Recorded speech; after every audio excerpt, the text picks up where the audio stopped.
તો ગાંધીનગરમાં સરકારી ટેન્ડરના નામે વધુ એક મોટું કૌભાંડ સામે આવ્યું છે।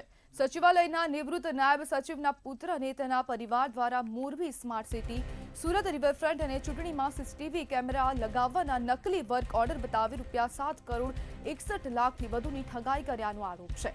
ઇન્ફોસિટી પોલીસ મથકે નોંધાયેલી નવી ફરિયાદ મુજબ સમગ્ર કૌભાંડમાં પરિવારના તમામ સભ્યો સામેલ છે।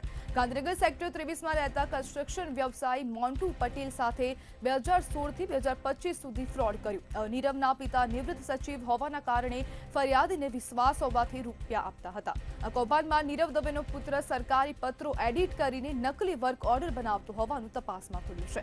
જ્યારે ફરિયાદી નગરપાલિકાઓમાં તપાસ કરતા કોઈ ટેન્ડર મળ્યું જ ન હોવાનું બહાર આવ્યું અને તે બાદ આ સમગ્ર કૌભાંડ સામે આવ્યું। જ્યારે પોલીસે નીરવ દવે, તેના પિતા, પત્ની અને પુત્ર સામે છેતરપિંડી અને નકલી દસ્તાવેજો બનાવવા બદલ ગુનો નોંધીને વધુ તપાસ પણ શરૂ કરવામાં આવી છે અને આરોપીને વોન્ટેડ જાહેર પણ કરવામાં આવ્યો છે। અને જે પુત્ર છે નીરવ દવે, તે પોલીસની ગિરફ્તમાં છે, જ્યારે તેની પત્નીને વોન્ટેડ જાહેર કરવામાં આવી છે।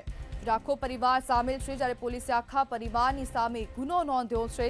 જ્યારે નિવૃત્ત સચિવના પુત્ર દ્વારા કૌભાંડ આચરવામાં આવ્યું છે, જ્યારે પૂર્વ આયોજિત કાવતરું, છેતરપિંડી અને નકલી દસ્તાવેજોનો ગુનો નોંધીને પોલીસે વધુ તપાસ પણ હાથ ધરી છે। જ્યારે નીરવ દવે જ્યુડિશિયલ કસ્ટડીમાં છે, પત્ની મીરાને વોન્ટેડ જાહેર કરવામાં આવી છે। જ્યારે આ મોટું સમગ્ર કૌભાંડ સામે આવ્યું છે। સરકારી ટેન્ડરમાં કૌભાંડ થવાનો મામલો સામે આવ્યો, જેમાં નિવૃત્ત નાયબ સચિવના પુત્ર દ્વારા કૌભાંડ કરવામાં આવ્યું છે। નિવૃત્ત સચિવના પુત્રનું 7.61 કરોડનું વધુનું આ કૌભાંડ સામે આવ્યું છે અને ટેન્ડર કૌભાંડ આચરવામાં આવ્યું છે। જ્યારે 2016થી અત્યાર સુધી આ કૌભાંડ આચરતા હતા। અલગ અલગ શહેરોમાં અલગ અલગ કૌભાંડ આચરવામાં આવ્યા છે। જ્યારે સરકારી ટેન્ડરના નામે કૌભાંડ આચરતા હોય તેવો પણ ખુલાસો સામે આવ્યો છે। ઇન્ફોસિટી પોલીસ સ્ટેશનમાં ગુનો દાખલ કરવામાં આવ્યો છે, જ્યારે ફરિયાદીએ હવે વધુ તપાસ પણ કરવાની માંગ કરી છે। જ્યારે ઇલેક્શનમાં શહેરમાં અલગ અલગ સ્થળો પર સીસીટીવી કેમેરા લગાવવાનું કૌભાંડ, જે ટેન્ડર છે તેને કહીને કૌભાંડ આચર્યું હતું।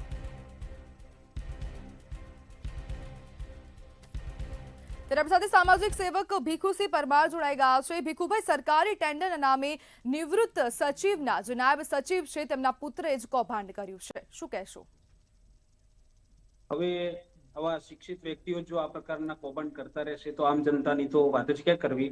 આ પ્રકારના સામાજિક એક દૂષણ ફેલાવવાનું કામ જે કરી રહ્યા છે, એના માટે કાયદામાં જે જોગવાઈ હોય એ પ્રમાણે સખતમાં સખત રાહે પગલાં લેવા જોઈએ અને આ પ્રકારના લોકોને છેતરપિંડી કરવાના જે ધંધા છે એ આપના માધ્યમથી એનો ઝુંબેશ ચલાવવામાં આવે અને આ બંધ કરવા માટે ક્યાંક ને ક્યાંક સમાજમાં જાગૃતિ લાવવા માટે પણ પ્રયત્ન કરવાની જરૂર છે।